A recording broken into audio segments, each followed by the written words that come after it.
भारत, हमारा देश भारत। आज बात करेंगे हम अपने भारत की, और आप लोग इसको समझें, पूरा एपिसोड देखें, क्योंकि आज बात भारत की है, विश्व गुरु रह चुके भारत की।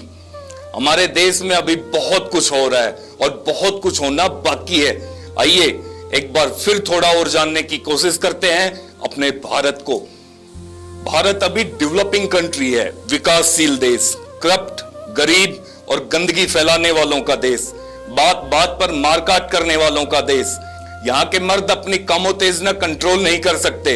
लड़कियां दिन ढलने के बाद चुस्त कपड़ों में निकले तो थोड़ा ख्याल रखना पड़ता है। ज्यादातर इलाकों में लॉ एंड ऑर्डर की समस्या है, खाने पीने की चीजों में मिलावट है, हवा में पॉल्यूशन है, साफ शुद्ध पीने का पानी तक नहीं है। यह कहना गलत नहीं होगा कि यहाँ के लोगों को टॉयलेट यूज करने की सीख देने के लिए भी टीवी का सहारा लेना पड़ता है, गवर्नमेंट फंड की जरूरत पड़ती है, और भी बहुत सी बातें जो आपको समय समय पर भारत के बारे में सुनने को मिलती हैं। ये सोचते हैं फॉरेनर्स, फिरंगी, विदेशी और हमारे अपने देश में रह रहे चंद गद्दार हमारे बारे में। ये सच्चाई है, ऐसा ही सोचते हैं विदेशी हमारे बारे में।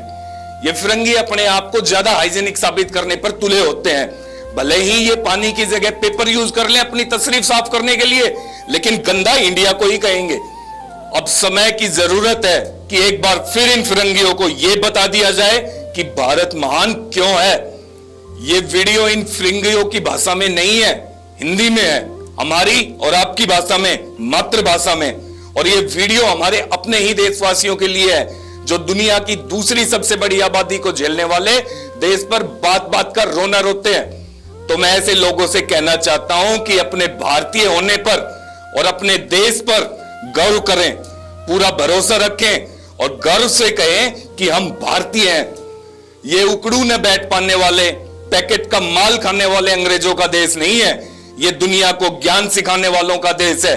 ये दुनिया को कपड़ा पहनाने वालों का देश है। ये दुनिया को खेती करना सिखाने वालों का देश है। ये दुनिया को सभ्यता देने वालों का देश है। ये दुनिया को सबसे ज्यादा इंजीनियर देने वालों का देश है। ये दुनिया को गणित सिखाने वालों का देश है। ये दुनिया को खगोल शास्त्र सिखाने वालों का देश है। चांद की सूरज की दूरी बताने वालों का देश है। दिन रात का चक्कर समझाने वालों का देश है। ये दुनिया को बोलना सिखाने वालों का देश है। इसलिए कभी भी अपने देश की बुराई न तो करें और ना ही सुने।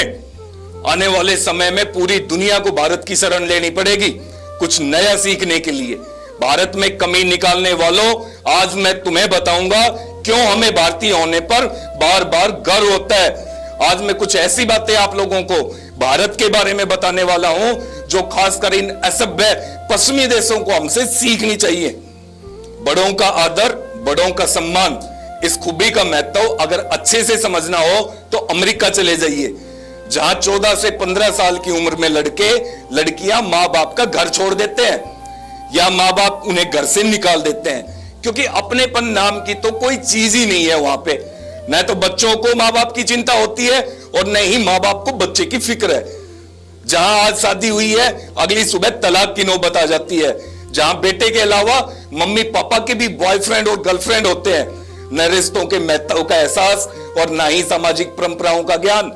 ऐसे अलगाववादी सोच से लाख गुना अच्छा है हमारे देश का संयुक्त परिवार। खटपट भले ही हो, लेकिन प्यार, अपनापन जितना यहां है वो दुनिया के किसी भी हिस्से में देखने को नहीं मिलता। बड़ों का आदर हम इसी भारतीय संयुक्त परिवार व्यवस्था की वजह से सीखते हैं। इसलिए गर्व से कहो कि मेरा भारत महान है। हमारी फिलॉसफी, हमारी आध्यात्मिकता, हमारा मल्टी कल्चरल सिस्टम यानी बहुसांस्कृतिक व्यवस्था, दुनिया में मात्र भारत ही एक ऐसा देश है जहां स्पिरिचुअलिटी यानी कि आध्यात्मिकता का समागम है। जितने धर्म हमारे देश में फल फूल रहे हैं, उतनी धार्मिक विविधता किसी भी अन्य देश में देखने को नहीं मिलती। सारे धर्म हमारे देश में पावन माने जाते हैं और सभी एक दूसरे के धर्म की इज्जत करते हैं, सम्मान करते हैं और आदर पूर्वक रहते हैं। एक दूसरे के त्योहारों को हर्षोल्लास से मनाते हैं, वो भी मिलजुल कर। सभी शांति और मानवता का संदेश देते हैं। वो बात अलग है कि हमारे देश में नेता अपनी राजनीति का सिक्का चमकाने के लिए धर्म को ढाल की तरह इस्तेमाल करते हैं। अन्यथा जो सुकून, जो आध्यात्मिकता, जो परमानंद हमारे देश में है वो दुनिया के किसी भी अलग थलग पड़े परिवार वाले देश में नहीं है। इसलिए गर्व से कहो कि मेरा भारत महान है। वर्ल्ड्स बिगेस्ट डेमोक्रेसी, दुनिया का सबसे बड़ा लोकतंत्र। पश्चिम देश ही नहीं पूरी दुनिया को सीख लेनी चाहिए इस संसार की सबसे बड़ी डेमोक्रेसी से, दुनिया के सबसे बड़े लोकतंत्र से। आज हम गरीब हैं, चलेगा, हाँ थोड़े करप्ट भी हैं, वो भी चलेगा, लेकिन हम ही हैं पूरे विश्व में जिसने दुनिया का सबसे बड़ा चुनाव संपन्न किया था और इसमें लगभग 61 करोड़ से भी ज्यादा मतदाताओं ने सफलतापूर्वक भाग लिया था। सबको साथ लेकर चलने का मादा अगर दुनिया में किसी भी देश में है तो हमारे देश में है, भारत में है। मेरे भारत में हर धर्म, हर जाति, हर रंग, हर सभ्यता, हर संस्कृति के लोग एक साथ खुशी खुशी रहते हैं और भारतीय होने पर गर्व करते हैं। इसलिए गर्व से कहो कि मेरा भारत महान है। पढ़ने की आदत, एक रशियन सर्वे के हिसाब से हमारा देश दुनिया का सबसे अधिक पढ़ने वालों का देश है। इस सर्वे के अनुसार हर भारतीय एक सप्ताह में औसतन 10.42 घंटे पढ़ता है। वह कुछ न कुछ तो पढ़ ही लेता है, फिर वह चाहे अखबार ही क्यों ना हो। और आप लोगों को बता दें कि जिस दिन इस भारत के युवा ने गीता, रामायण जैसे ग्रंथों को पढ़ लिया और स्वामी विवेकानंद, भगत सिंह, सुभाष चंद्र बोस को समझ लिया तो ज्ञान की गंगा यहीं से बहेगी।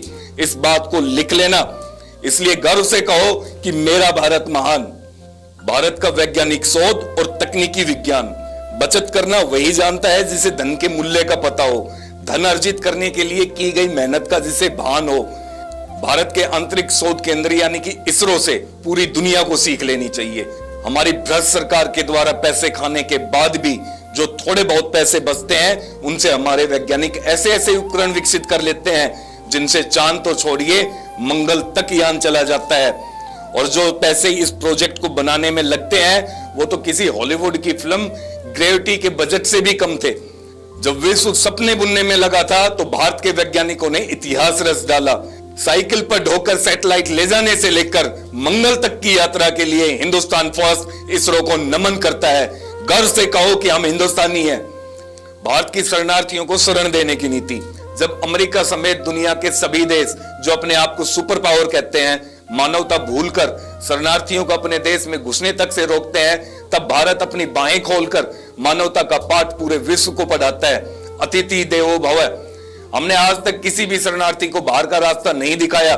वो बात अलग है कि आजकल माहौल कुछ अलग चल रहा है। विविधता में एकता, ये वही देश है जिसे फिरंगी कहते हैं कि यहाँ महिलाएं सेफ नहीं है, यहाँ महिलाओं की जिंदगी नर्क है, यहाँ गैर हिंदू जाति या धर्म का होना एक अभिशाप है।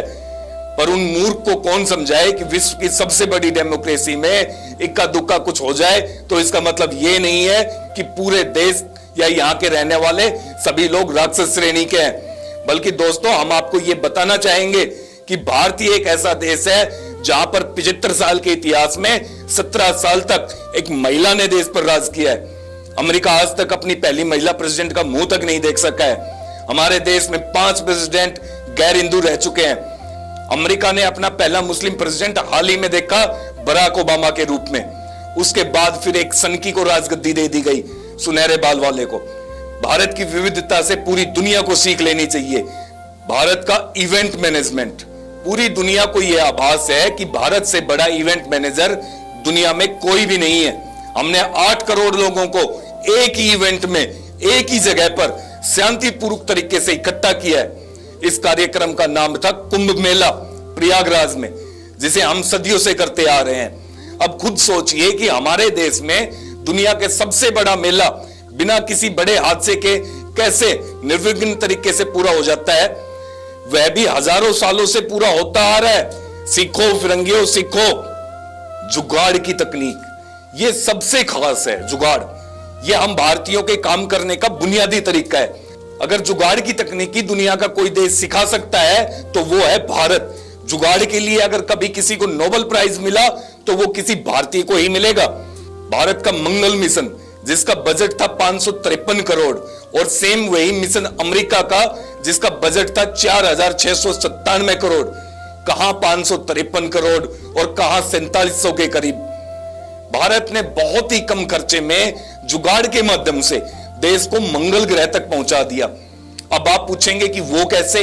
भारत को इस मिशन के लिए एक स्ट्रॉन्ग गति देने वाला एक रॉकेट चाहिए था, जिससे लागत कई गुना बढ़ सकती थी, पर इसरो के वैज्ञानिकों ने जुगाड़ लगाया और सैटेलाइट को 2 हिस्सों में गति देने के लिए अलग से डिजाइन कर दिया।